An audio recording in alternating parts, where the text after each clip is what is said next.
up to speed, up to speed, up to speed. Live from the apocalypse, give Sketch 185 your kidney and be a donor legend. This is State of the Game. Yep. Uh, Sending all the love to Sketch 185. Yep. Anything I can do, let me know. Yep. Yep. I am Dan O. I got to see Al Horford in live recently. Celtics versus Oklahoma City Thunder at the Garden. And Al Horford's a psychopath. I've never seen anyone so immune to fakes in basketball. I've never watched anyone like watch a beautiful fake like it was a bad dance move and be like, no, not. Not interested. Not interested. Didn't move, didn't budge. Drove Chet crazy. Chet still did his thing, but boy, having got Al Horford guard you was really annoying. So that was the ageless wonder, man. Yeah, dude. Yeah, dude. Shout out to him. I am joined every week by my co-host who doesn't believe in dribbling the ball, dribbling the clock out in crunch time. He runs his offense. This Absolutely. is KD. Right until the end. Yeah, Right. Gamblers respect that too, because spreads to cover. Yeah, definitely. So we are joined here today by, I didn't even, I'm so lucky to have this person. Like, we lucked into it. We just kind of talked about it. I was like, yeah, I love having Prem on. He's got a new album. And then with these regular listens, I was like, holy shit, this is like a really important album. So I'm very lucky to have PremRock here to discuss. Did you enjoy your time here? Always, PremRock, I've said, my first favorite Wrecking Crew member. Right off the bat, because you had those 5-second delay punchlines that I'd be like, oh, did he say what? And that I love that kind of shit. R.I.P. Scorsese used to do that to me all the time too. Yeah, rest in peace, man. Yeah. So I've loved that, and you've actually gotten better and better and better. I have to shout out Rohan, Rap Music Plug, because I listened to Did You Enjoy Your Time Here? And I liked it. I was like, yeah, this is good, but I'm a load-bearing crow's feet guy, And Rohan was like, no, I've listened to it 9 times and it's fantastic. And I'm like, okay, I'm gonna come back. Yeah. I'm gonna go in. And I started to pick up more. And by the 3rd time, I was like, okay, and I'm putting the puzzle pieces together. So this is a really dense album. It's a really beautiful album. Thank you for giving it to us. Yeah, of course. Dense is definitely an apt word to use to describe it. One listen review, probably will bear totally different results than if you take your time with it. So I hope people do, and it seems like they are. But yeah, it's and I don't want to shit on like the people. It's totally understandable to have like a first impression. Yep. Like I was playing this in the car all the time, right? And my wife would be like, I'd be like, what do you think? She'd be like, yeah, it's fine, it's good. Yeah, nothing wrong here. And then I started on playing. I started being like, "Oh, that line," and she started being like, "Oh, that was good. That was smart." Like, she started to catch these double, triple meanings and the different things going on and the flipping of expressions and being like, "Oh, this is really dope." So it happens for everybody, and it's nobody should be ashamed of missing it the first time. Yeah. So I had a question. So, what is the process of making a dense album? I feel like making a dense album is a little bit different than just making like a regular, just 10-song type of album. Yeah.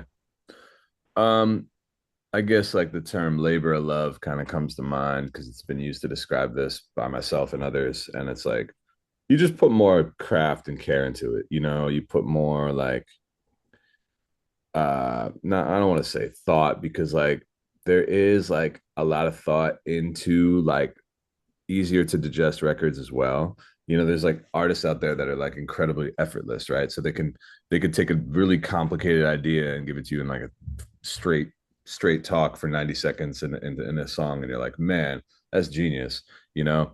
And there's other ways.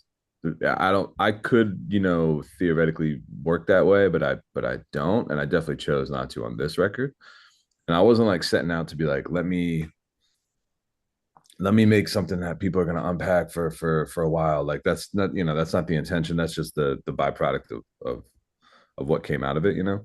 Right. But yeah, I knew that I wanted to make it be kind of a statement record as far as like, you know, ShrapKnel has taken off to a level that I haven't known that level of success, you know, as an artist. And so doubling back, I'm like, well, now there's going to be more eyes on me than ever were, right? But I have to do something different, right? I have to make it different, even than different from Load Bearing Crow's Feet, which like really wanted to do use Denmark's beats again, but then I was like, let me do something different. So in a way, I was like, well, who's a rapper producer known more for the raps but still got producer chops? I'm like, well, we got Young Morpheus, we got Elucid to kind of take that part of it. But I think intention and then like attention to detail and attention and intention definitely are like feeding into like making it more dense. You know what I'm saying? It's yeah, I could talk about this topic all day. Brzezowski said something I've never forgotten. What up, Brizzo? Really, yeah, shout out to Brzezowski. He said, if you make a dense album, you then have a job to explain your dense album. Mm, You can't create something that is complicated, dump it, and be like, you should figure this out. You should care about this like I do. People just aren't going to get there without a map. yeah, especially now Right. where moving on is easy. You know, moving on is the norm. Yeah, like the fact that sad as it is, the fact that people are still posting about it 8 days later, I'm like, great, awesome, good. The plan is working, you know. You know, some people are even like, oh, it took me a second, and sending me a message like, hey, it took me a second, but I finally sat down with this. I'm like, it's been out a week. But Right. back in the day, we would sit with records for 5 to 6 months before we'd make any like sweeping declarations about them. But you know, it's the nature of the game now. Yep. Yep. No, it's interesting, and there's a lot of differences, obviously, but and people are it's easier for people to move on now than it used to be, but and I have a Yeah, whole thing extra on Patreon I'm gonna drop about this kind of subject. But the immediacy of music now. yeah. One of the things that's Accessibility. changed is that people that are there for you are there for you. Yeah, You know, it's almost like the difference between comedians who work a comedy club and comedians who are headlining a tour where everyone's coming to see them. for sure. So, like, you're releasing on Backwoods. Backwoods has an audience that likes unfurling, dense stuff. Mm-hmm. You Yep. know, Yep. one of the favorites on the RPP Discord, right off the bat, they were like Doubt Mountain, Doubt Mountain. Mm. And I'm like, man, that's kind of a sleepy song. Like it's not, necessarily the groove, Uh, Not a but banger by any means, but but the more I listen to it, I'm like, God damn, like this really is kind of the centerpiece. Um, yeah. My so I teased this on Twitter, Kay. I have a nickname for this album. yeah, what's this about? Okay. Is it think about this in the Wu-Tang sense, right? I, I usually AKA. do. It's an AKA. The flyest on we is what I've been calling this album. Fly us on we like the word okay. Do you say on weed? Yep. No, on we, WEED? on we. On On we. weed. Okay. Like you said on we. I was like, okay, The interesting. flyest on Um, weed would be something that's somebody else's album. That's yeah, my gotta be. Got to be someone else. I couldn't take that claim, but this, yeah, I'll take that. Yeah. Ennui. What does ennui? I don't. What does that mean? What is that? It's a sense of like listlessness, frustration, Hmm. a sense of like being emotionally lost, maybe. Oh, ennui. Okay. You know, Okay. Now it's yeah. clicking. Now it's clicking. All right. This is the flyest ennui. Yeah. Okay. Yeah. Yeah. Yeah. Um, to explain that, okay, the reason I would say the first part, the flyest, comes from while there aren't necessarily bangers on here, to me, it's so full of songs where no other rapper would have picked that song, maybe because they couldn't rap over it, but maybe because rapping over it would be such a pain in the ass that they wouldn't want to do it. Yeah. Um, and Prem loves that kind of shit and is exploring these pockets. And so he's finding a groove that's just all his own groove, you know, between Seb Bash and Child Actor, and even some of the weirdest blockhead beats. Flight Risk, so cool. Like these are just very fly in your way, you know. Um, that's always what fly is meant to me. Is like you have an energy and a coolness that is yours and no one else's, right? So that's why this album is fly to me. And the ennui, this album, I just love how it discusses the nuts and bolts of the creative person's state of mind. Like Yeah. the day-to-day grind of, yeah, I don't feel creative today, but that won't stop me, you Yep. know? Yeah. It's the truth, you know. Obviously I was going through that a lot, but that is the life, you know. Yeah. I could go off on so many of those quotes, but the do the leave the page like the buffalo, no part unused. Hmm. Um, that's like a big deal to Thank me. you. Yeah. The big fucking deal, dude. I don't know. You've been around for a million years, and so you've seen it, and that hope that was coming. Yeah. Hope that was Uh, coming. I Um, appreciate it. I appreciate it. Yeah. um, I want someone to call me a plant. That'd be fun. That'd be a great but time. you've seen people. So there's a part in the creative process where you get all your ideas down, and you feel great, and then you go back and you do the editing, and you find all the weird shit, and the maybe embarrassing shit, maybe whatever. And you got to figure out how to either cut it out or obfuscate it or do something. Yeah. And that process is murder, and it can kill artists. Like you can get to a point where the artist is like, I don't even want to deal with this anymore. I'm going to start a new thing that doesn't have these mistakes, you know? So they never get to finish anything. Yeah. Right? Finding a way to use all parts and accept that is like a high level Jedi part of this Yeah. I journey. mean, a lot of artists could benefit from having like some sort of executive producer in their life and to be like, why aren't you, you know what I mean? I imagine things on my cutting room floor, people would be like, why the fuck didn't you use that? And I'm sure I feel the same way about my friends and artists I look up to that are like, how could that have not, how could that have not made it? But, and especially in this independent revolution, so to speak, where more people are doing everything on their own, or at least turning in records that are fully fleshed out by them and them alone.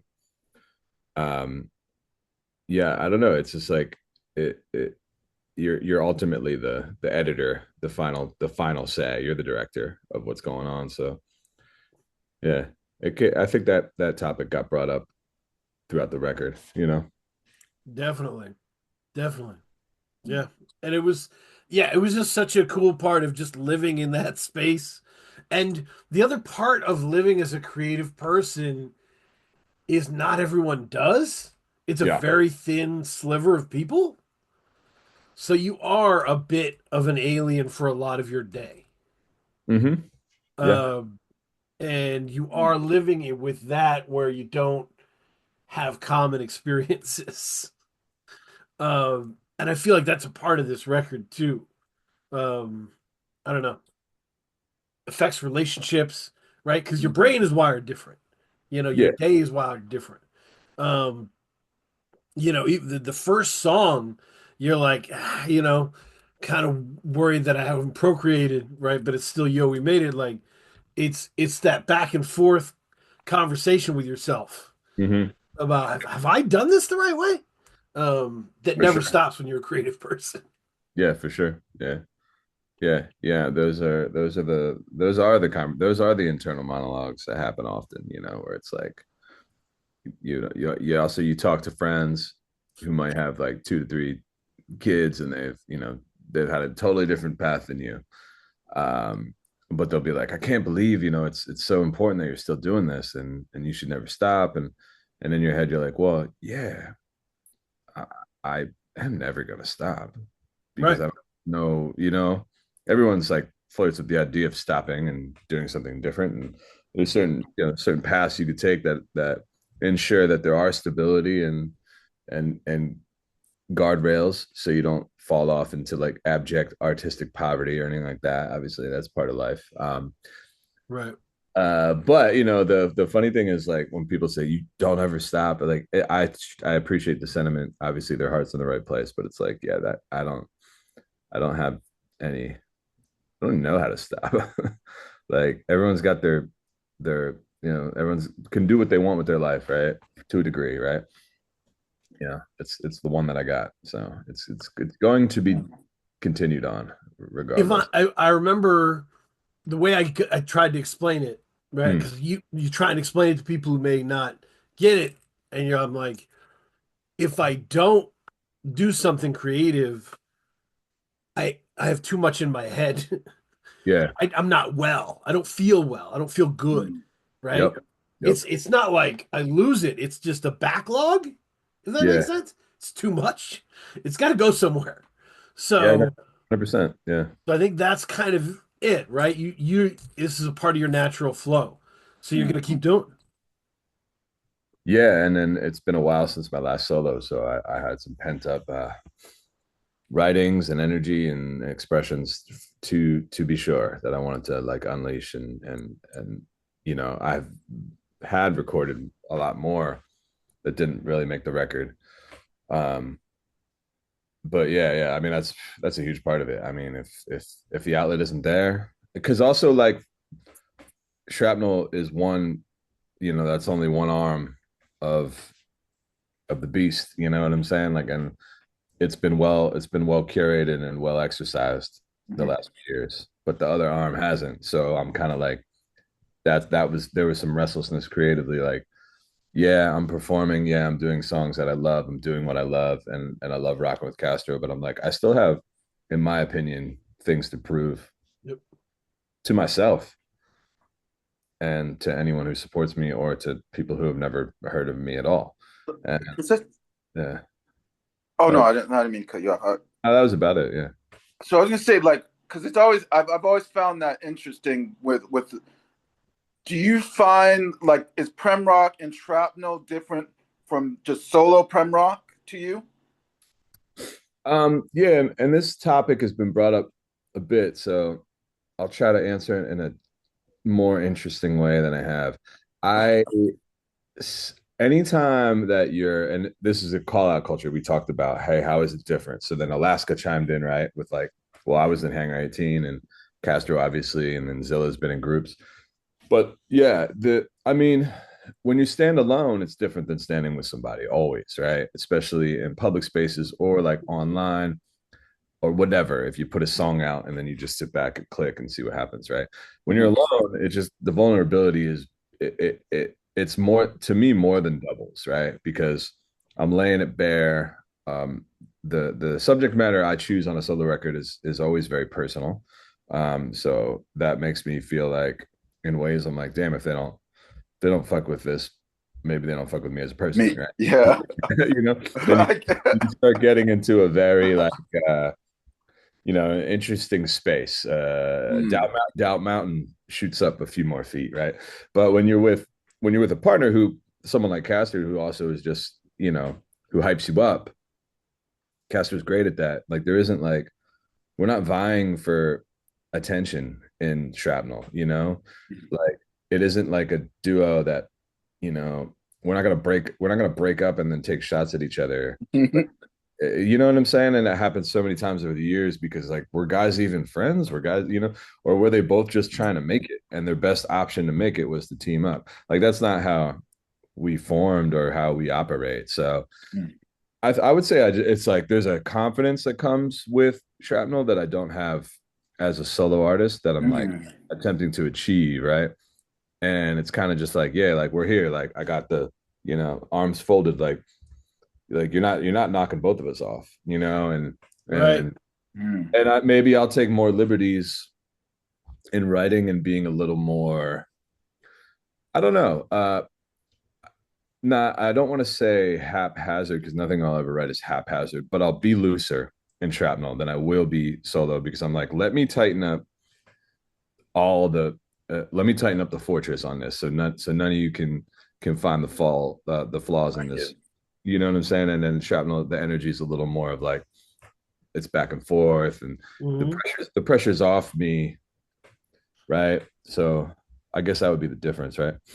Pressure's huge. Pressure's a huge component. Yeah. When first Shrapnel album came out, I sat with like every individual member of Wrecking Crew in some space or some way, and I all asked them like, "Why is this the one?" Well, like this is clearly the one. This, you know, Castro and Prem, and they've all mixed and done different, you know, uh, albums together and groups together. But this is kind of the one. Why is it the one? Why did it click so well? Everybody had different answers. It was really interesting. But like in a group, so think of it this way, Kay, right? You have a group with one kind of A talent badass and one like B minus talent good guy, right? The A knows he's got to bring it every single time. There's pressure, right? He's got to set the standard to bring this B guy up as far as he can go. Yep. That happens, right? But Shrapnel was a situation where I think both of you loved what you each other were doing and had a real belief in the other one's powers, Yep. which made it easier to experiment. Yep. Right? On the first Shrapnel, Castro does a lot of those first verses. Mm-hmm. And it's Castro being like, I'm gonna go crazy here, Yeah. have a ball, and if I fall, Prem's gonna catch me. Yep. Right? Safety net. But also I'm gonna push Prem and I'm gonna see what he does. Right? Yeah. Like and that experimenting, I think I said it in the breakdown of like when you experiment successfully, you know, it that's a new skill, right? Like Yeah. yeah, taking known it, yeah. So betterment, yeah, Lay opens the up foundation, you know, and then resources, open up new possibilities. Yeah, yeah. So you're yeah, you new skills, and once you have that new skill, you can use it whenever you want and keep rolling with it. You know, yeah. Sorry, go ahead. for sure, for sure. And then once you lay the foundation down, then you can expand upon it. Then you can take more risks because you know what the foundation is, right? It's like expanding on the Mike Shanahan offense or the triangle. Like once we get that down, then now we could try all types of different things. Now we can put guys in motion or run interesting action to keep the other side off balance, right? So that's but you know with shrapnel it's funny because we started off taking chances, right? So it's like yeah, I mean, well it's always going to be an incubator for interesting ideas for and when someone's like that's crazy, you feel better.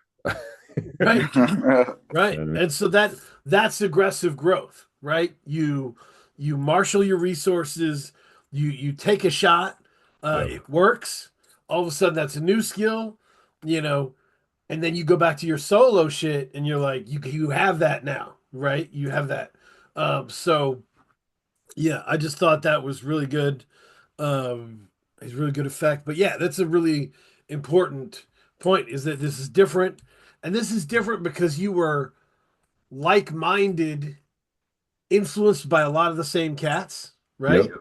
A lot of Jooks love between the two of you. And you're also at a high level of execution when you met each other. So you were ready to kind of evolve at the same speed and pace, you know? Yep. Yep. And like the great duos of the past, a lot of people, the reasons they don't work out, I think, is like one feels caged in by the limitations that they set, right? Yeah. So that's not an issue with ShrapKnel because we're going to try new things that satisfy both parties, right? So it's like, maybe that's why Outcast didn't work out. Maybe that's why other duos you could think about that you're like, damn, they were so much better together than they were apart. And I think that it's not an issue that we have because we both have the floor when it's time for ideas to try new producers, to try new things and whatnot. Yeah, it's like people talk about marriages, right? They grow apart, but Yeah. sometimes they grow together. Mm-hmm. And that's pretty powerful when you're Yeah. growing Sure. together in the same direction, with intelligent people together. Yeah. You're twice as ready to go. Yeah. So yeah, that I can see how, and we've talked about it, Kay, where like there's been a clear kind of evolution with shrapnel, right? Mm. Uh, that the last shrapnel album to me is the best shrapnel album. Mm-hmm. Yeah, nobody planning to leave. Um, and that's a good place to be, and puts you in a good place to marshal your resources here. Um, yeah, Yeah. yeah. Go And ahead. there's a continuation. Uh I shout out to I Alive. He sent me a very nice message the other day. I'll pull it up if I can find it. He said, "It feels like the chapter after Nobody Planning to Leave, connective tissue, but it's focused on you." That's And beautiful. I was like, cool. That was nice to say, and I agree because a lot of the writing process was done. There concurrently happened. Then, yeah, when I had finished Nobody Planning to Leave, I'd probably been writing some of this already. I have for sure. So yeah. So there's going to be a little bit, and even the titles. It's almost like the titles are working with each other in an interesting way. Yep. Before we get into the point by point of the album, I Yeah. wanted to give you some love here in a different direction. And because I think there's wellness podcasts that talk about this kind of thing. Okay. But you're an example, right? Of like artists need to take breaks and feed their brain. Artists Yep. need to live life, have experiences, um, depressurize. But like not you're not even depressurizing. It's not a vacation when you're an artist. You take in art differently than other people may, Sure. you know? So you're researching in a way, in a lackadaisical way. Yeah. So you reading Ocean Vuong isn't the same as somebody else reading Ocean Vuong. Because you're pulling pieces and reorganizing. Yeah. And time again throughout this album, you take interesting things from literature, from film, from music, from wherever, from art, Or and you flip and turn and move them into what you want to be.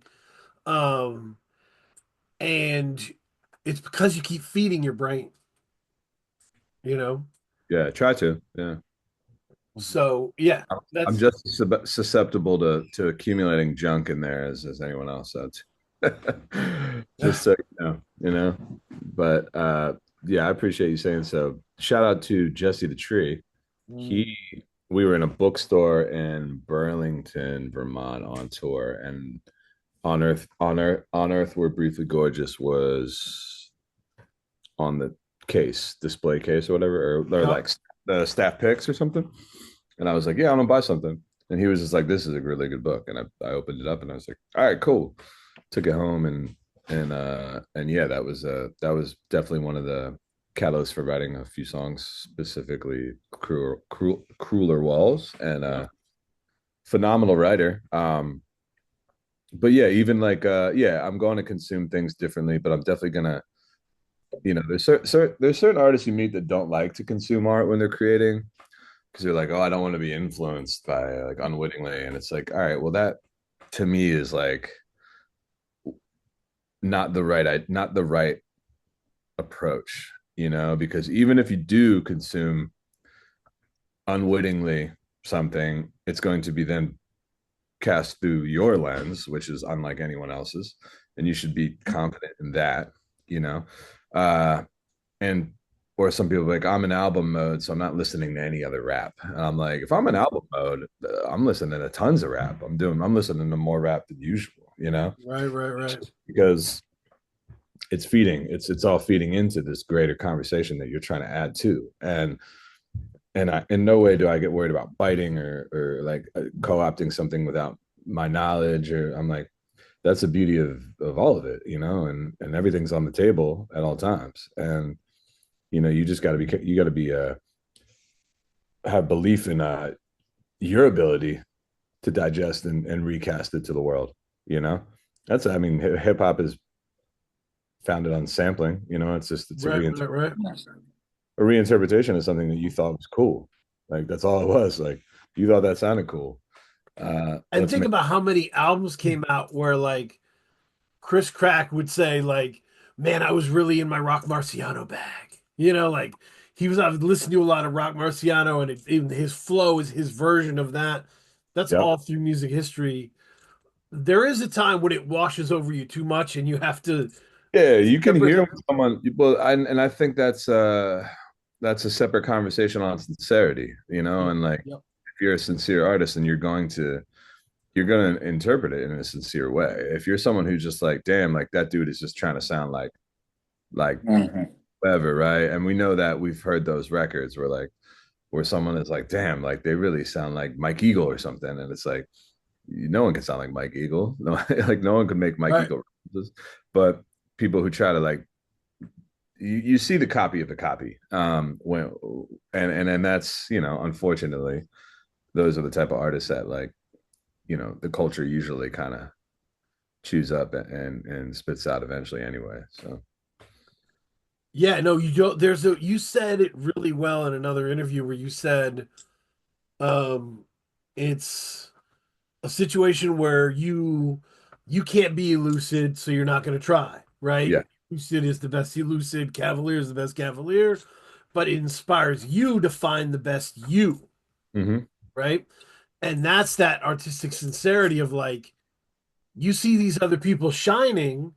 Are you going to try and Rachel Dolezal their shit? Or are you going to find your space where you can actually contribute to that conversation? Yeah, like I saw Cav last night live, and Sharif and Akai Solo, talk about three distinctly different voices. But I was watching Cav, and I've been seeing Cav live probably longer than most people. I mean, definitely longer than most people. But I'm like, damn, this, like, one thing that, like, you could take away from it is like, this motherfucker knows his bars inside out, forward, backwards. Now, that's something anyone can control, right? Anyone can control that. To know your material, right? So if Right. you know your material inside out, forward, and backward, then you can convince a non-believer that you're someone to believe in, or like, just like the way that you convey it live. And that's like that. Like, yeah, you can't rap like Cavalier, but you could watch Cavalier live, go home, and be like, all right, I should be better at live. I should be better live because I haven't rehearsed enough. I did it. I did it 10 times. I should do it 20 times. And that is kind of where sincerity comes in. But like, if you're like, man, I love that thing where he did on stage, where he did with the crowd, and then you kind of co-opt it and take it and you're on it. It won't be the same. You know what I mean? And Right. that's influence in its best case is like things that make you better at doing what you're doing. Sure. Yeah. I mean, and to the feed your brain point that we were talking about earlier, right? So I had a college class, I think this might have been 2017, 2016 when I was finishing up creative writing, and this guy was a really good poet, and he actually gave us modern poets. He was like giving us real new shit and Terrence Hayes and all this really cool stuff. And so after the class, I was like, I want to continue learning this stuff, but I don't have any connection to this world. Yeah. You know, I don't even know the website that reviews cool new poetry. I don't know that. Yeah. Yeah. So I was like, my strategy here is going to be to look up the National Book Award nominees for the last 5 years and then pull any interesting book titles, any names I recognize, anything, and just cop those books that interest me, and then just spider web from there. Yeah. And that's how I found Ocean Vuong, right? Like, so it's you can strategically put yourself in the game, you know, even if you don't feel like you have a seat there. You Yeah. know? Yeah. Yeah. So yeah, people should go out and venture, read Definitely. more, you know, digest more. Um, Or watch a movie, even, you yeah, know. Movies have been like really like a great kind of conduit to like not maybe not influence, but like occupying or scratching that itch for me in recent Mm. time. Mm. that's awesome. Yeah, yeah. Any ones in particular that come to mind?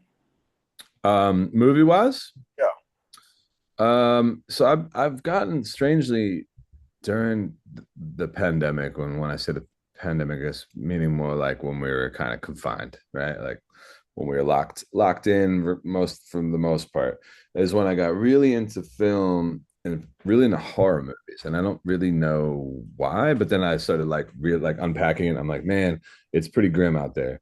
Like let's get grimmer. You know, like let me create a reality that's like even like so that makes outside less scary or whatever. And so I like think horror is such an interesting vehicle to like get across different messages and different themes and you know and I would say that a lot of what I watch is in that world. But got to give shouts to Jesse the Tree. He always has really great film and book recommendations. Shout out Jesse. But he was like, "Yo, I just watched this movie that I know that I meet." And when anyone's like, "I immediately thought of you," like you should check it out. But this one is not a horror at all. It's called La Chimera, and it's set in Italy, and it's a guy that has this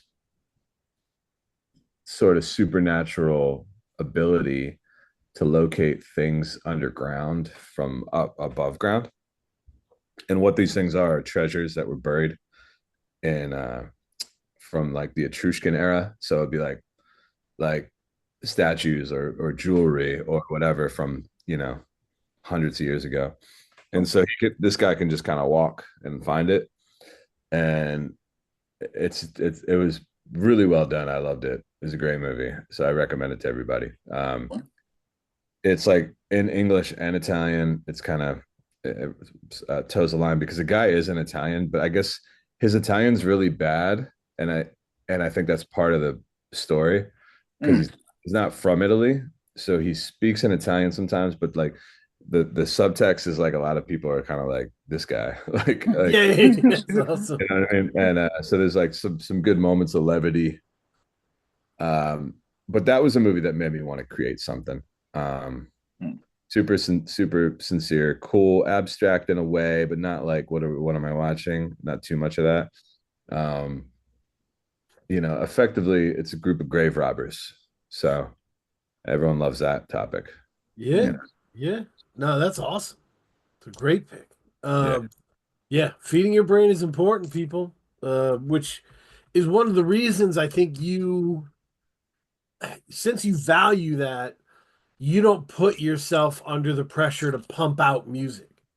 yeah, You know, yeah. it's It's true. I don't feel the pressure to put out a lot, and you know, Woods has been someone who's championed that about me as an artist, where he's like, yeah, well, you don't like so when a solo comes out from you, it's special. It's like you're not. We don't see you all the time, like so. people aren't, if people follow you, they're not gonna blow by this. They're going to take the time to check it out. But which I appreciate it because I'm like, yeah, I don't want to be that type of artist. Because I'm not.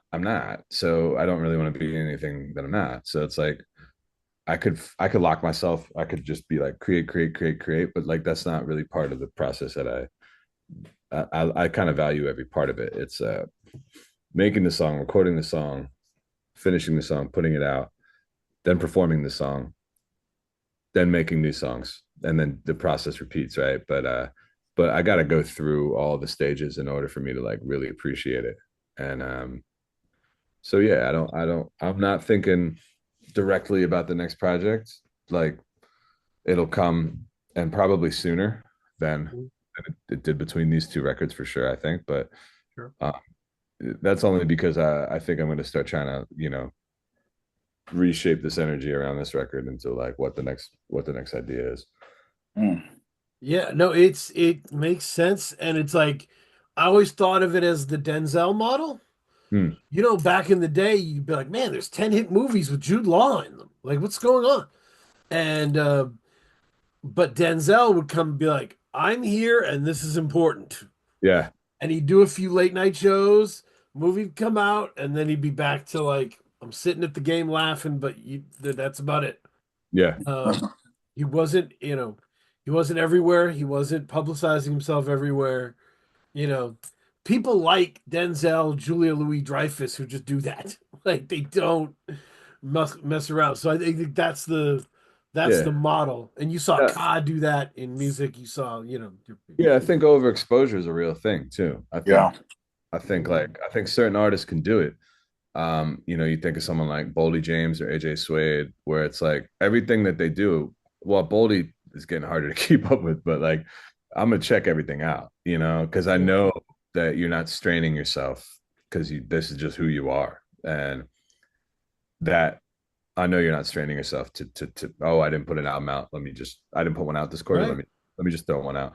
Like everything still has intention, right? But there are other artists where I'm just like, there's too much of you, and it doesn't seem like everything has its rightful place, and it's just kind of stuff.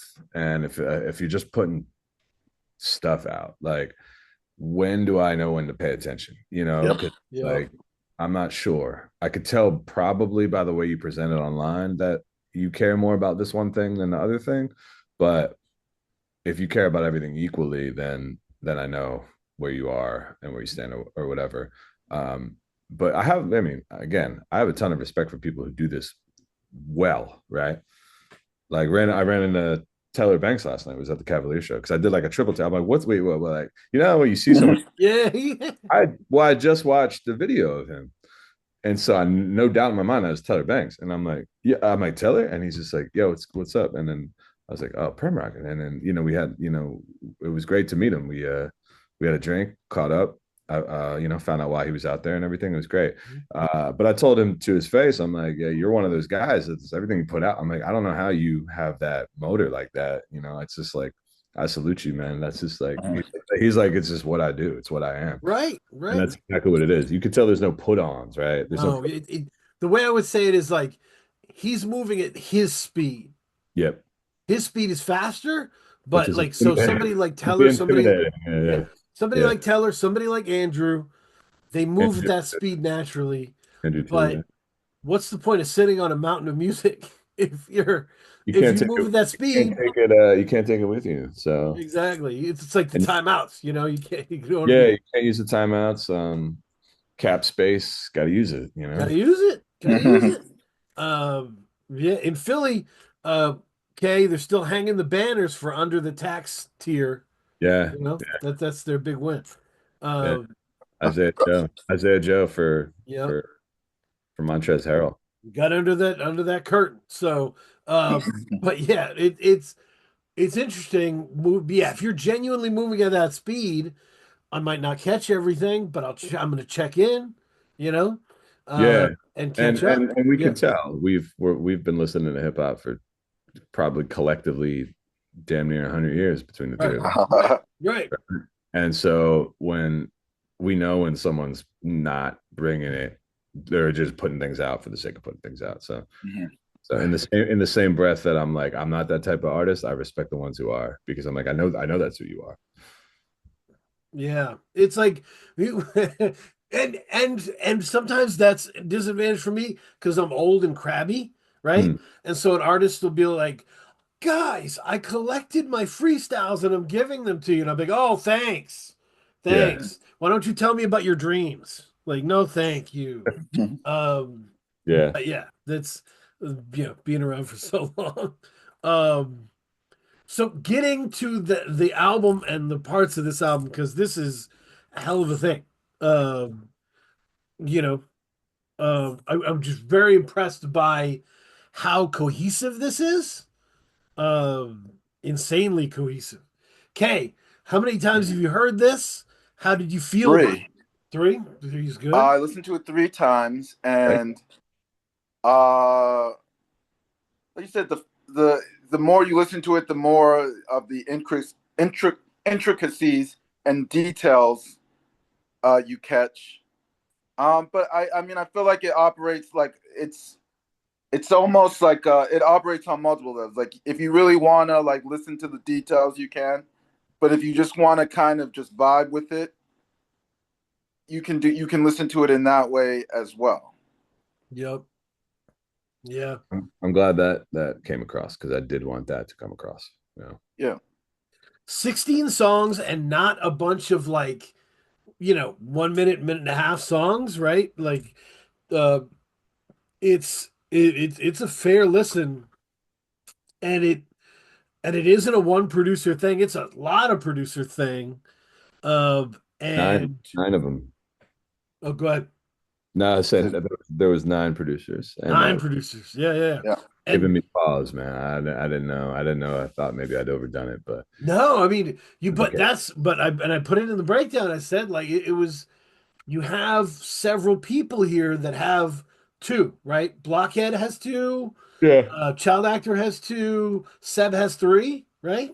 The best three. Marky has two. Marky has two. So like you, that adds it feels like a dream team. It feels like one of those like um, you know, I don't know why I'm thinking about this, but the bad guy team in Die Hard, where you're like, I hacked the thing, you bust the people, I'm the negotiator. Like everybody has their roles. Marky brings something that is very marky. Like Yeah. it's what did somebody say? It was Mega from Secret House Against. He said that Jet. They said like that listening to a Jeff Marquis beat is like being lost in a dream in space or something. It's just really ambient but hip hop at the same Yeah. time, drifty. Well, Uh, and Jeff will be like, send you like, like eight pack or something, and you're like, God, everything's good, everything's different, and then you'll finally, after like a day of listening, you'll be like, all right, I want these two, but then he'll be like, oh, I made this like an hour ago, this one's better, and then it's just like, no, stop, like you gotta chill. I just finally made my decision. Don't muddy up the yeah, process. that's hilarious. Yeah. And yeah, but especially between Marquis, Bash, and Child Actor, you have these producers who are specifically unique and working outside of normal time and space. Yep. You know, they're not trying to find the sexy soul sample and loop it the right way. Yeah. They're trying to find, ways to throw you off as a listener, but then bring you back in, you Yeah. know? Like, oh, this is weird.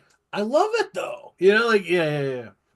And that's the vibe, especially Seb and Child Actor, that really syncs together quite nicely. Yeah, and they just have such interesting swings and interpretations, and tempo mix ups and things like that. And I liked it. They always bring a challenge, and that was part of what I wanted to see happen. I'd heard Child Actor interviewed and he says something about people grab some beats from me, but it's never like a full project because I think they think it's too weird. And I was really glad for Sine when it hit because I was Yep. like, yeah, this he's not too weird. This can work. Like if Yeah. you're ready for these beats, it's good. Um, Yeah, and I agree, and I think he's probably someone who will get more full project looks in the future. Yeah, mine was more like I wanted some varied sounds. I could have done a whole. I could have easily took 8 from Max. It was, there was one beat that I still think of that maybe I should just hit him up and be like, can I grab that? It didn't quite make the cut, and I didn't write to it, but it was one that like stayed in my head a bit. So Hypnotic, like kind of off yeah, kilter, but and he plays them all like like I think like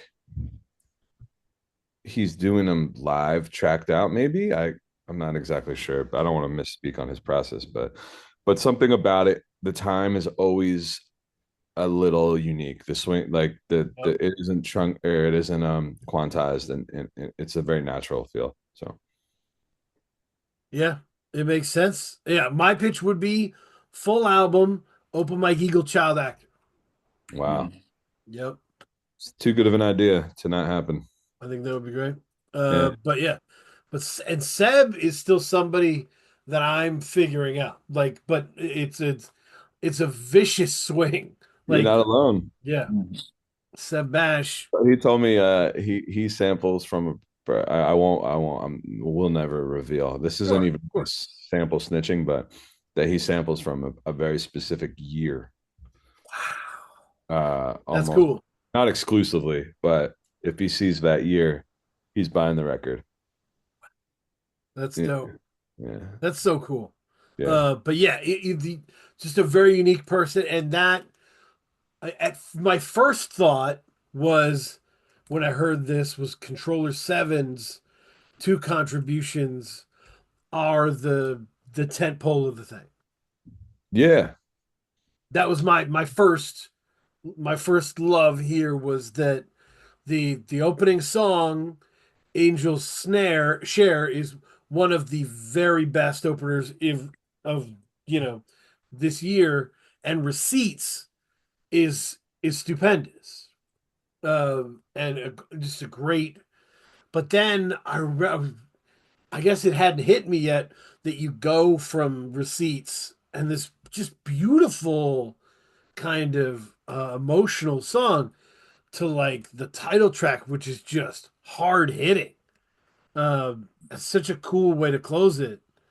Um, Yeah, it was a risk maybe, but I didn't know what else to do. I thought that the title track for me was always a closer. yeah, Also energy wise, I didn't really know where to go from there. So it's like, why not end there?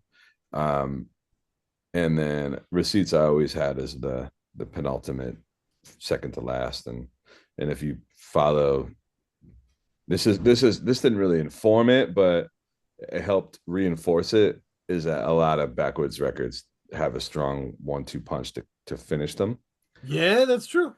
because I don't subscribe to the streaming model of making an album, Right. and I never will. It's when people are like, don't put a strong song last because it's the least streamed song in Spotify. I'm Yeah, like, yeah, I don't give, like, I could not care less about that. Obviously, there's a business mind to be had for all decisions, and that's fine.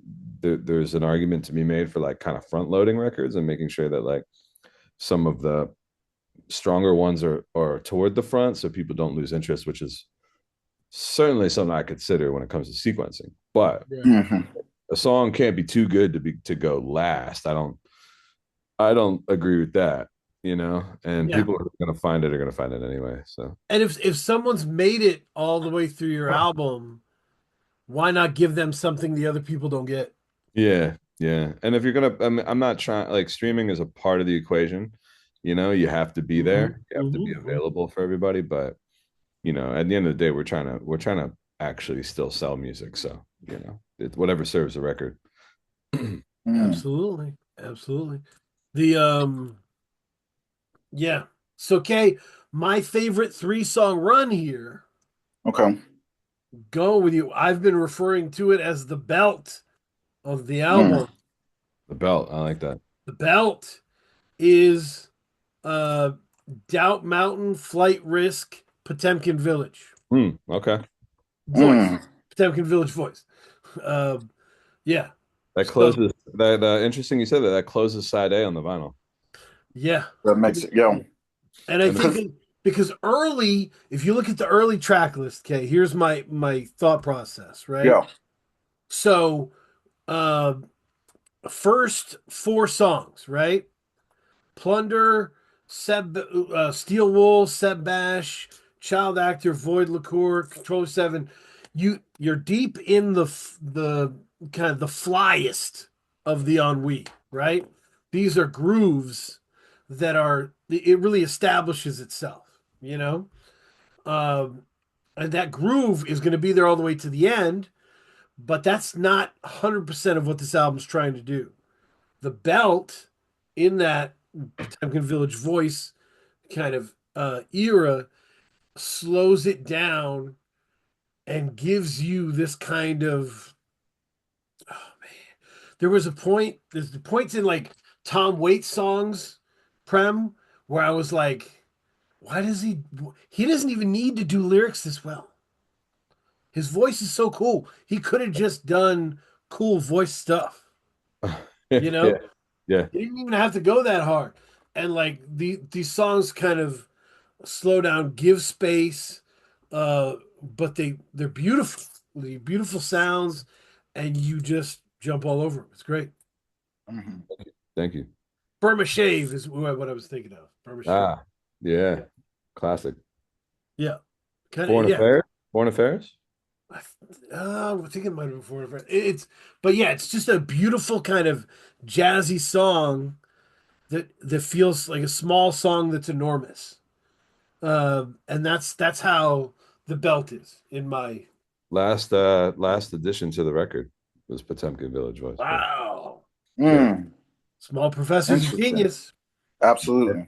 I said I've already said this, but I asked forgiveness and not permission. I said, "Hey, can you send me I need to readjust the length of the and then the name of the beat, whatever the name of the beat was." And he was like, "Yeah, all right, word. Are you doing sessions for our album?" And I was like, yeah, I'll tell you what's up."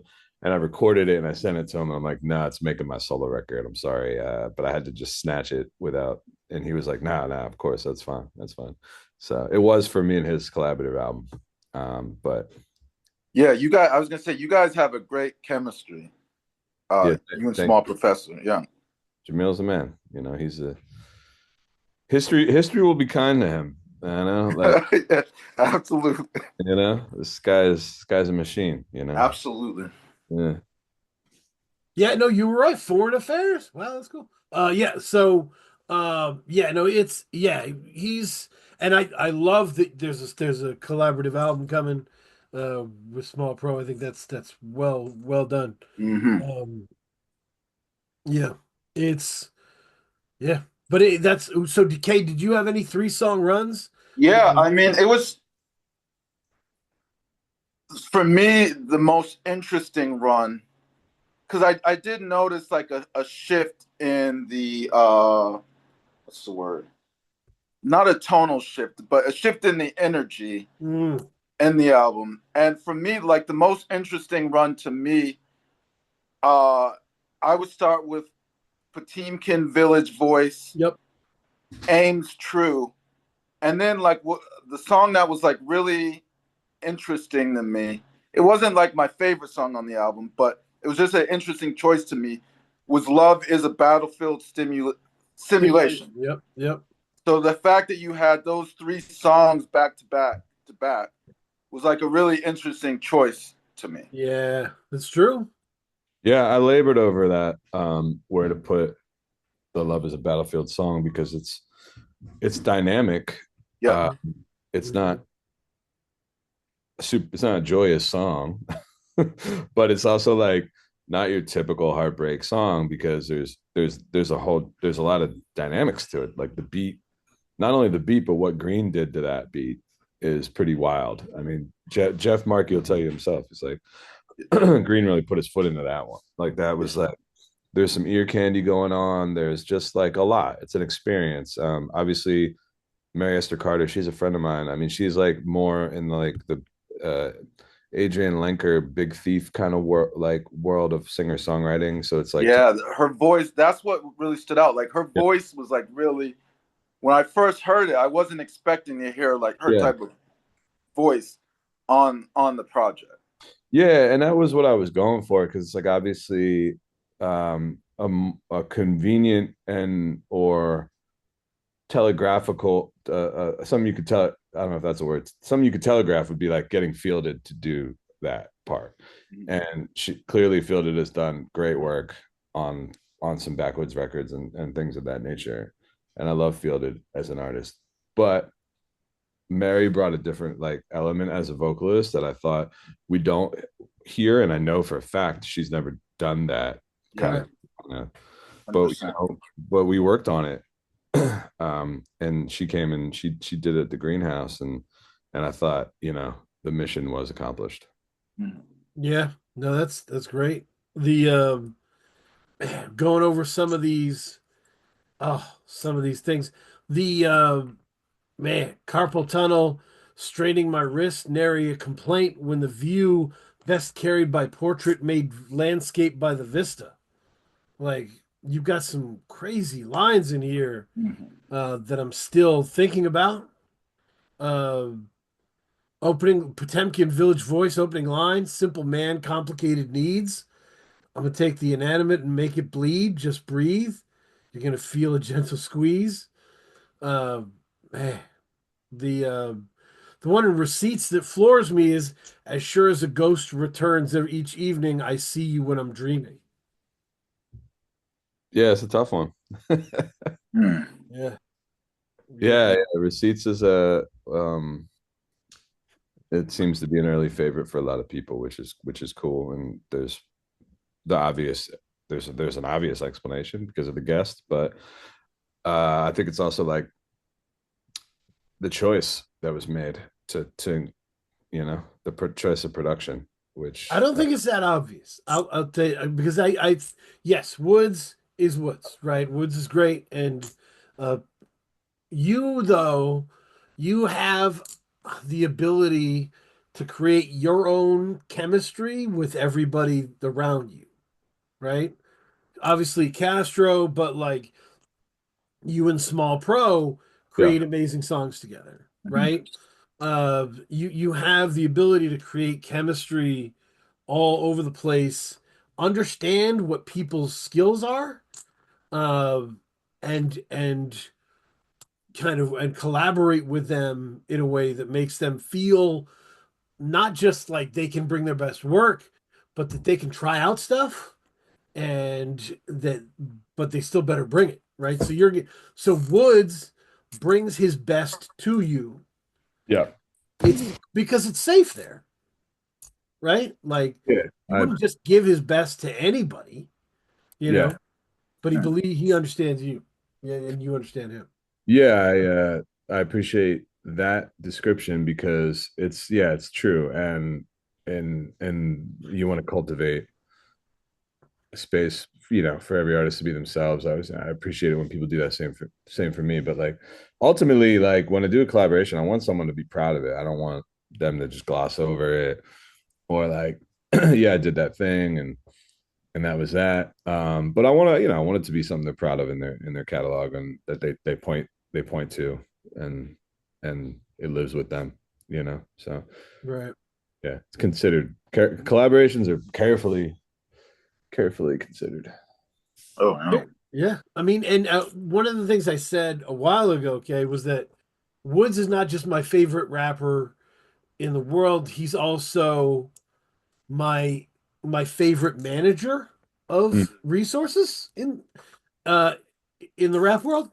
And there's definitely a hip hop version of time management, right? Where you put yourself in the right spaces with the right people and to win. And he's the best at marshaling those resources. Uh, just check the Gollywog track list. Um, but he's and I think your ability in that realm is what has grown the most. You've always been a great beat picker, right? You've always been a flamethrower. Uh, you know, to me, the number one skill that you've aggressively grown at is organizing your resources. And It's fascinating because to me, like Billy Woods he's producing a lot of content every year, but his content still has it's still an event. When Billy Woods is on a song, it's Yeah, still an event. I agree. So he Yeah, figured out a way to kind of toe that line of being, prolific because he's producing, whether it's, I feel like there's a guest feature, he's releasing something every month in some form, yeah, but it still feels like an event that people look forward to whenever they see his name is on a song. yeah. And that's also a credit to him being selective of what he does, Right. right? It's like he could probably be on a dozen more projects a year if sure. he was, I mean, if you know Woods, he wouldn't be the type of person that's like doing verses for the low. Mhm. Yeah. That'll never be the case. But he could still be like out working with more people at a higher clip if he wanted to, Right. right? Obviously, there's only so many hours in the day. The guy's doing a million other things, but he could be more exposed if that's what he chose to do as an artist. But he doesn't choose that, right? It's Right. gonna be, And he shows up for the people, like he shows up for the people that he's built like these professional relationships with. You don't see him mailing in verses for anyone, exactly, which exactly. is which is something I really like appreciate about him. Yeah, I mean, obviously, being someone who benefits from it, I appreciate it too.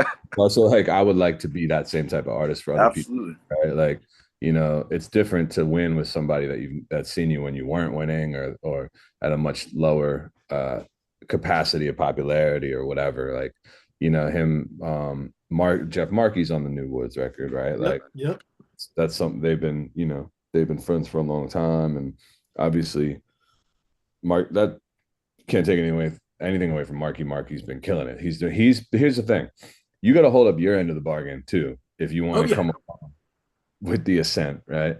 There's no handouts, so you got to continue to get better. And everyone kind of does in that world, right? Everyone, and that's just like because you have to, right? Like, Well, and to kick another side of this, Prem, for what you said, because what you said is really important. 99% of people's journey as an artist is kind of creating without any support system, yeah, right? No one in your family wants to hear your shit. They're yeah, tired of the shit. Like you don't have a community, so you're just alone for 1,000 hours, right? yeah, So yeah, when you now are on a great label that has a built-in audience, but they want you to go hard, yeah, that's fine. Going hard is fine. yeah. I'll take that problem. Yeah, and Uh, there's also some added pressure that you put on yourself to make sure that it reaches that. But that's what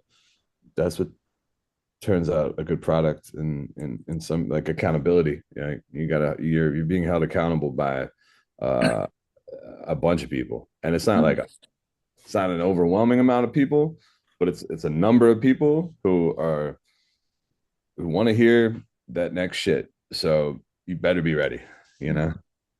yeah, I mean, there's two levels of Woods features, right?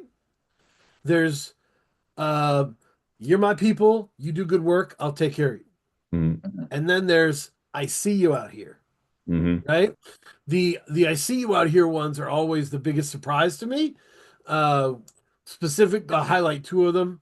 Everybody should find the Miles Bullen song Yeah, with that's what I was thinking of. Ordinary Yep. Magic. I knew you were gonna say that. Shout out Yeah, to Miles. yeah. But the Luca song with Woods threw me hard. Oh, Uh, actually, I see. I don't know that I've ever heard that one. it was on the Real Bad Man album. Right. Yeah, it was Okay. great. And Got you. yeah, so like he definitely has the I see you out here, you doing your work, like shout Yeah. like I Yeah. rock with this, you know. But that's more of a risk, uh, than I know these people. I'm a rock with squires and give me verse. Yeah. Um, but yeah, it's different. So I appreciate it, the way you move, but the organizational strength is, I would say, you've grown in organizing and taking care of your resources. The second biggest part of growth would be the lyricism, which I think has left up in terms of just interlocking references that create new meanings and new conversations. I think your specifically Crueler Walls, your performance on Crueler Walls might be my favorite lyrical performance you've done. Wow. Thanks. I just, the way you flip the the Crueler Walls Made of Glass, the original, into what you wanted it to be, the way you built on that, um, it was, yeah, it was amazing. I don't know if the is that would you that count as two verses? I think it's two verses that you do. That's two verses. Yeah. Yeah, the second verse specifically is something that is very impressive. So Thank you. I love that. Did you have any standout performances, Kay? Either by Prem or the guests or whatever? I really liked Void Lacquer. Thanks. I thought that was my he had the line, what's the line in the chorus? You can't place the lacquer before the board. What, No, or you can apply lacquer to the void. to the void, Yeah. yes. Why did I say Yeah. void? Yeah. And then I really, my favorite song on the album was "A Good Man Is Hard to Find." Thanks. Oh wow. Yeah, I thought that song really stood out to me. Yep. Crazy beat.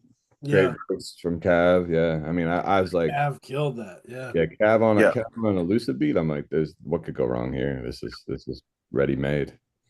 and Mhm. your verse as well. Yeah, I mean, it was all just very everything felt very connected to me.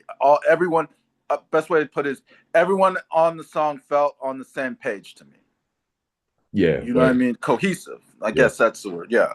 Yeah. It was cool to hear that people are happy about their collaborations too, and it's like you never know, So yeah. The resources and relationships thing.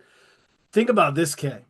Every rap feature on this album is like legendary for their performance as an MC, right? Mm. Illogic is legendary for the depth of the writing, as is Woods, as is Cav, as is all this stuff. So Nappy Nina is one of the best in the world to me right now. Mhm. And these are all just people that Prem already knows. Yeah, They're in his phone. You can just text like yeah, I uh, did love that's that line too. yeah. The drunk dial. I thought the drunk dial that was Yeah. that was one of my favorite. That was like Yeah. what are they called? The humble brag. Yeah, Yeah. yeah. Yeah, that was like the stunt. I like that you started out the project like that. Like Yeah. It's I like can just call these people. I got Evans's number now. Just don't text him drunk now. Yeah. Just don't do that, and we're good.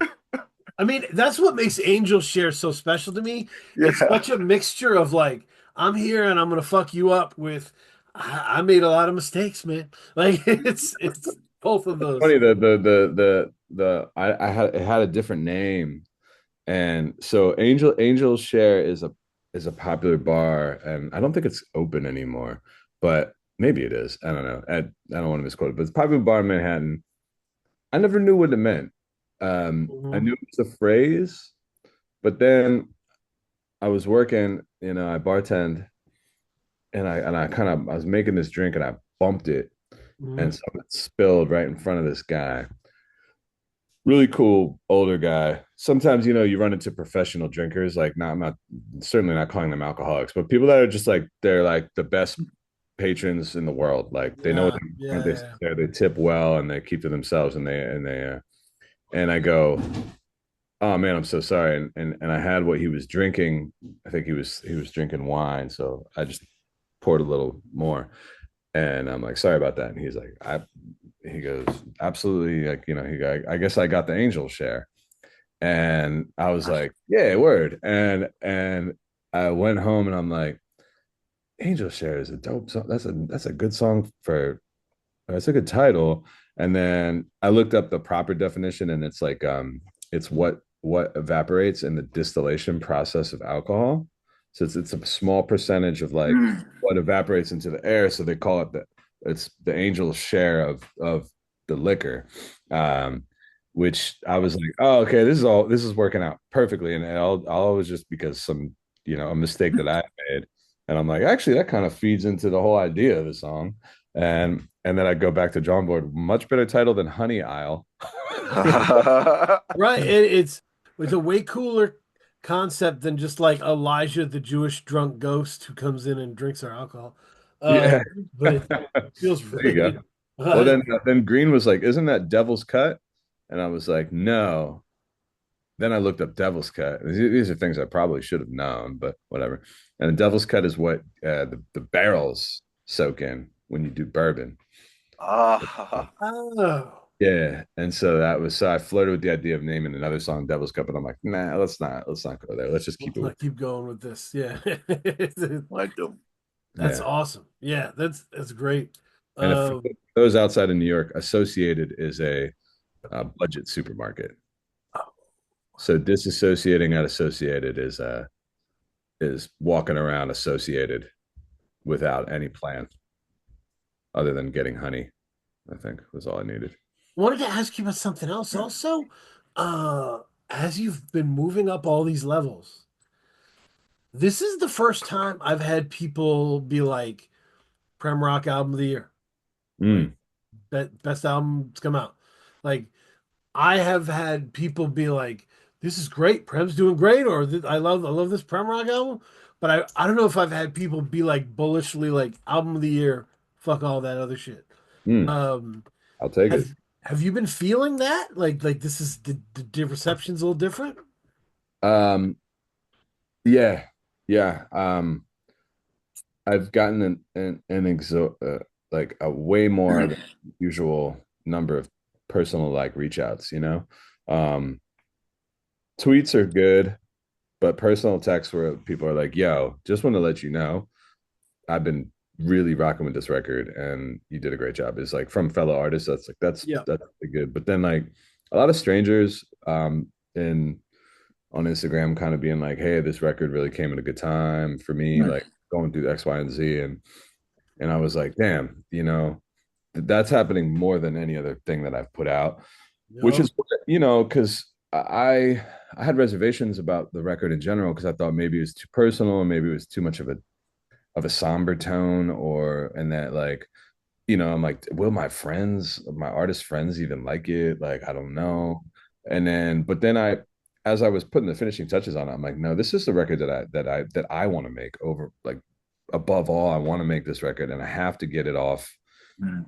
my chest and my plate so I can move forward and do other things and do better things moving forward. And once I resolved that in my head, which took a while, I felt strongly about it. And so when people are like, it hasn't really left my rotation because it means a lot.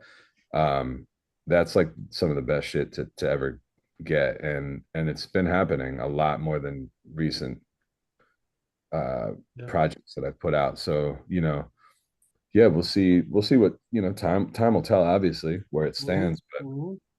but I feel strongly about it, and the early returns are so do a lot of people. Yeah, that's awesome.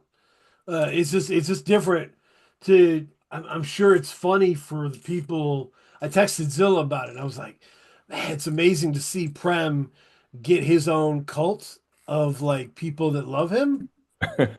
Like that's Yeah, you've been so dope for so long. Like it's so wild, to watch. So I yeah. hope you get a ferocious cult, Thank you. a Barbie style cult. I would love a ferocious cult. Mhm.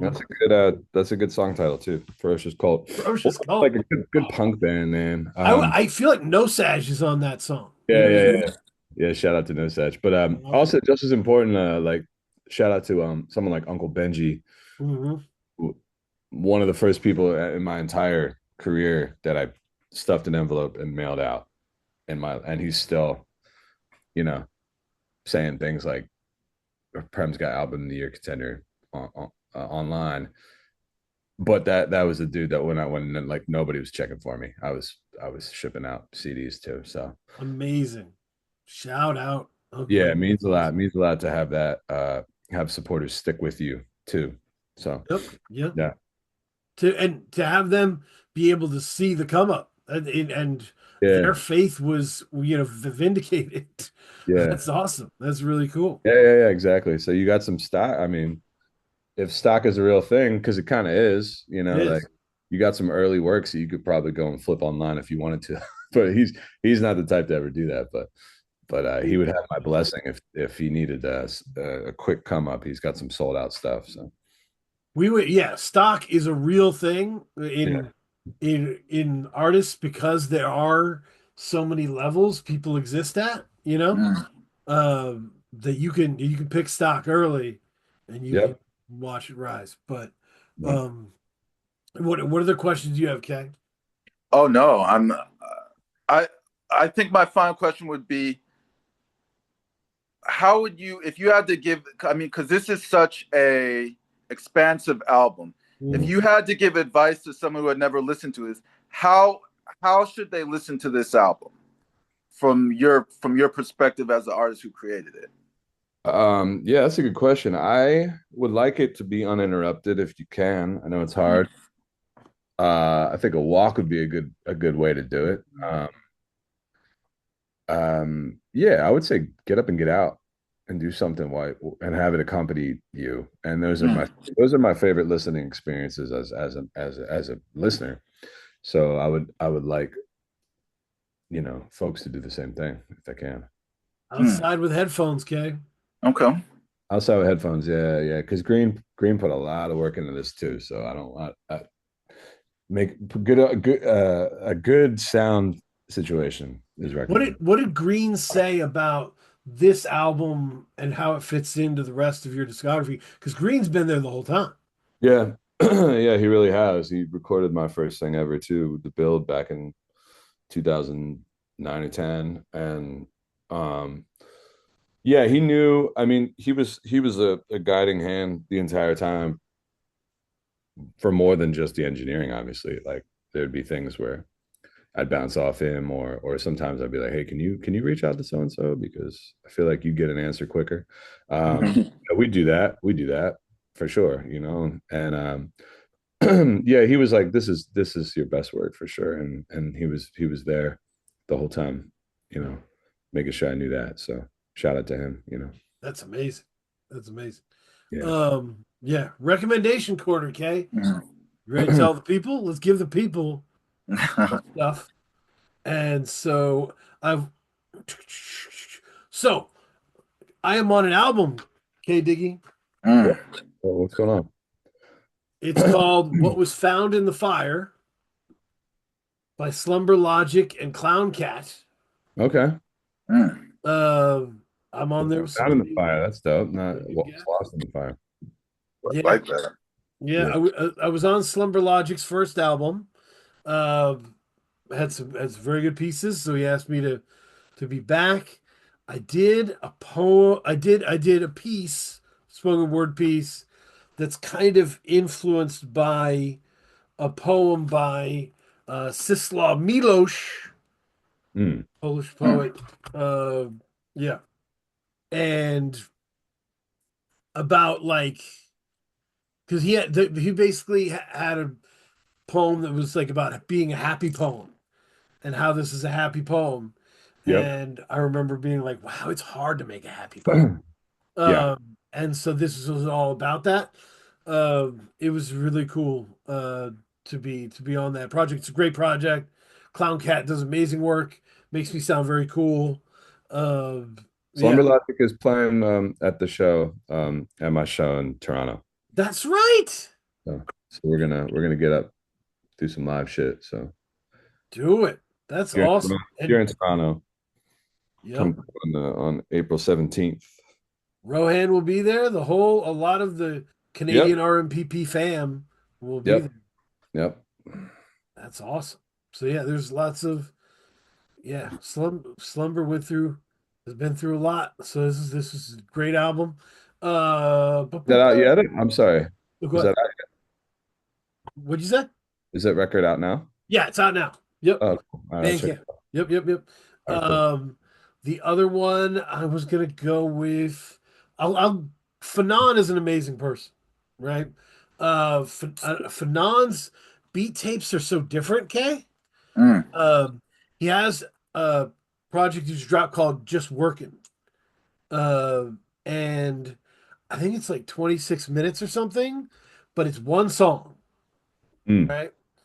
And it's 35 minutes. Just one song, but it's not a song per se. He like pulls these amazing YouTube clips about whatever race, violence, whatever point he's talking about, and then like weaves the clips together with these incredible beats and funny clips. And by the end of it, you feel like you're learning shit, but mm. to the illest soundtrack Awesome. ever. Word. Uh, And Fanon's just an he just incredible dropped dude. something with Blue too. Yeah. He actually just sent me that. I was listening to it before it got here. Yeah, it's called 40. Yeah. He just released a single uh with Rap Ferreira. So Yeah. yeah, good stuff. We'll Yeah. Do yeah. I get a rec? Do I have to do a recommendation or what? Well, How's it? yeah. Well, yeah. It was the last one I was gonna say. Yeah, my bad. No problem. Hearing things .co, Annie and the Caldwells, Can't Lose My Soul. That's from uh, they recommended it. It's awesome. Very Cool. old school soul gospel deal. Like 10-minute songs, 7-minute songs that just kind of rock out. I really enjoy it. So yeah, that would be my last. What have you been rocking with, Prem? This week, Evergreen Plaza by Previous Industries. Love it. Every now and again, Mike Eagle comes back to remind you who's the boss. You know what I mean? But they work so well together. Oh, they do.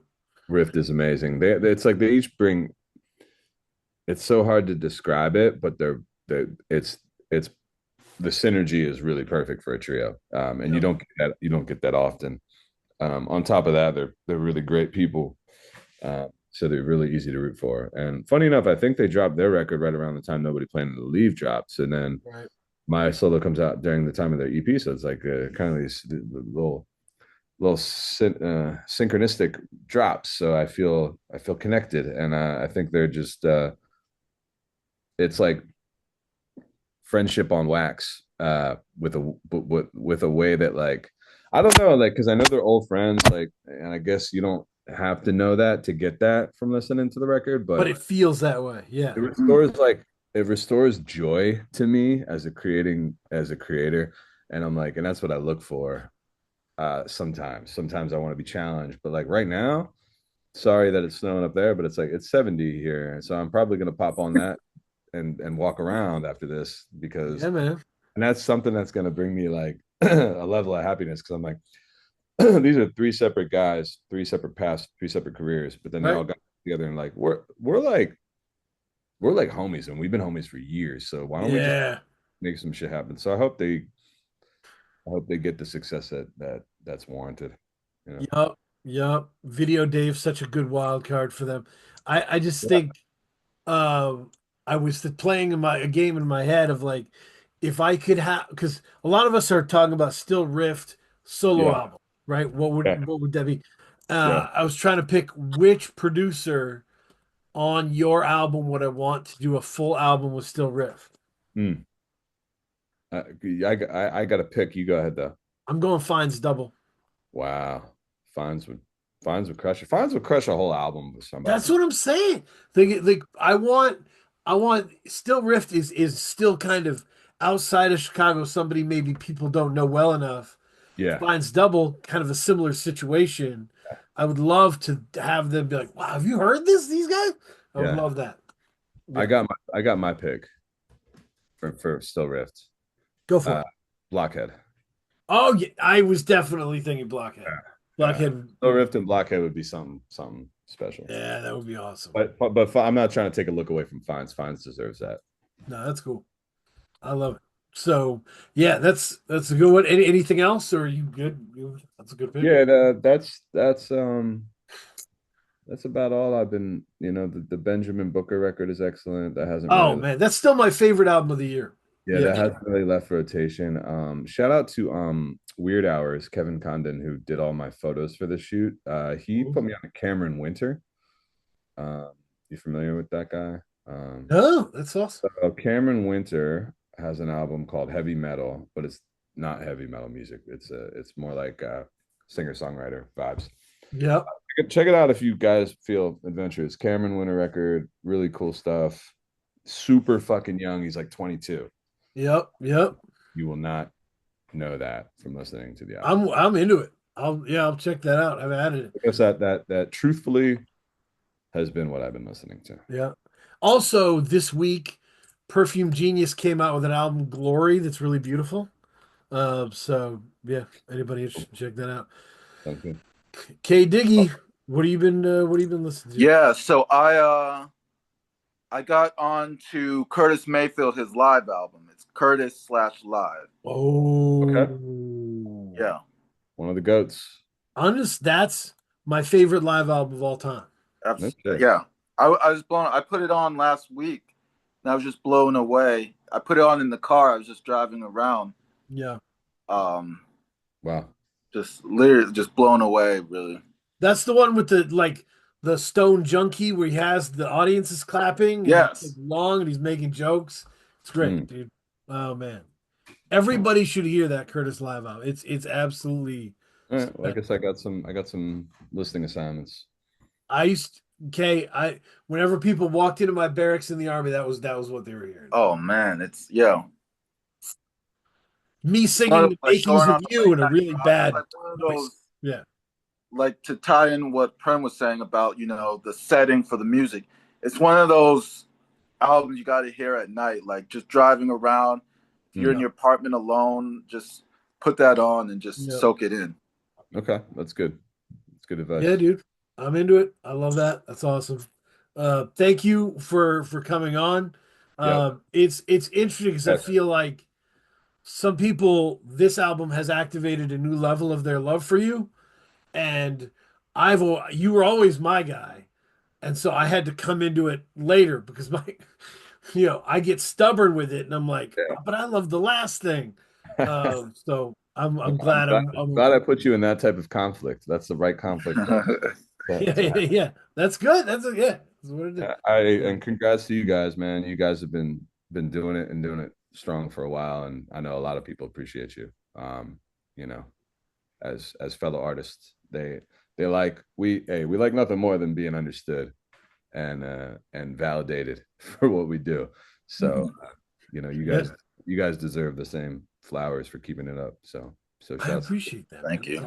And I'm gonna come to Maine, but when it's nicer. Yeah. That's fair. Wait till the mini golf place is open up. Together up there, and then I'll come and play. The mini golf place doesn't open up till Memorial Day. Oh man, hey, that's the only time you're in the clears. And they're like, before that, you never know what's gonna happen. Hey, you know what? Up north in the summer, that sounds pretty good. So stay tuned. Yeah, man. Stay tuned, Mainers. What will tomorrow